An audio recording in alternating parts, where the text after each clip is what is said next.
We're halfway through the year, for real this time, so that means a middle of the year list of films I enjoyed so far. Criteria for this list is as follows. 1. Must have been released to a paying audience in 2026. 2. Films that had a festival run in 2025 count. 3. Films that were released in 2025 in other countries but get an international release like Exit A this year do not count. Now let's see what films I enjoyed this year so far.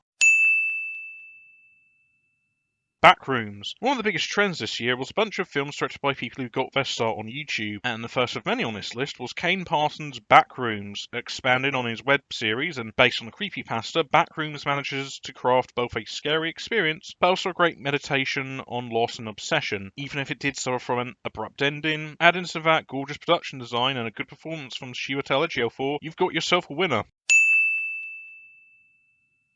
Disclosure Day 2026 has so far been a great year for science fiction films, and Steven Spielberg's latest extraterrestrial escapade offers us an old-school conspiracy thriller, showing that Spielberg still has it after 50 years in the business, and even an old style of film can still work now. I've seen some people treat the ending as a little bit saccharine, but I thought it worked well, and Emily Blunt gives a great performance here as well. Hoppers. Well, Pixar's latest venture into the toy box seems to be doing gangbusters. At the time of writing, Daniel Chong's Hoppers won me over more. With a madcap energy that makes it more Looney Tunes than Disney, Hoppers delivers a funny and relevant environmental tale with some great animation to boot, and some really appealing character designs. Mike and Nick and Alice. Gangsters and science fiction collide in this funny time travel movie. Vince Vaughn manages to pull off a great double performance here in this film that manages to meet the conventions and needs of both genres and making them work in tandem without it being overstuffed, along with its observations on friendship. The film is available on Hulu in America and it's on Disney Plus in other territories. Obsession. One of the biggest horror hits of the year, Obsession gave us a great modern-day riff on the Monkey's Paw premise, managing to both be funny in some parts, creepy in others, and downright scary in the rest of it. Add in Indy Navarrete, giving one of the year's best performances, you've got a great film you'll be obsessing over. Pizza Movie. Pizza Movie was a fun and silly stoner movie. While it isn't reinventing the wheel, the gags come in hard and fast as each one tops itself with how silly it can get. From head exploding bad trips to body swapping with a butterfly and more, it's good, bro. Like Mick and Nick and Alice, this film is also available on Hulu in America and on Disney Plus in other territories.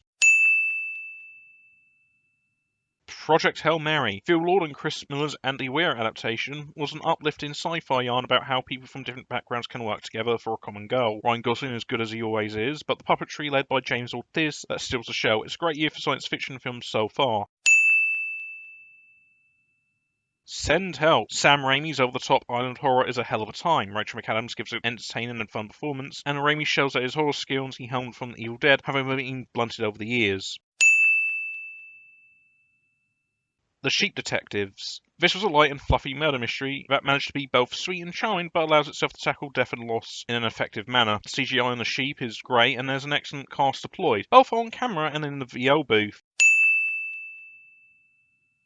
28 years later, The Bone Temple. Nia DaCosta changes gears, taking over from Danny Boyle in the director's chair, and while it doesn't have the social commentary of the previous film, it makes up for it by going the Day of the Dead route, by humanising the zombies. There's also a viciousness to the film, helped by a chilling performance by Jack O'Connell, and Ralph Fiennes puts in a career highlight here as well. The film also manages to tie up some plot threads from the first 28 years later film, but it does leave itself up for a sequel down the line if it ever comes out. So those were my favourite films of the year, and to recap, they were Backrooms, Disclosure Day, Hoppers, Mike and Nick and Alice, Obsession, Pizza Movie, Project Hail Mary, Send Help, The Sheep Detectives, and 28 years later, The Bone Temple. While you're here, check out my favourite TV shows of the year so far, and don't forget to like this video, share with your friends, and subscribe to get more like this.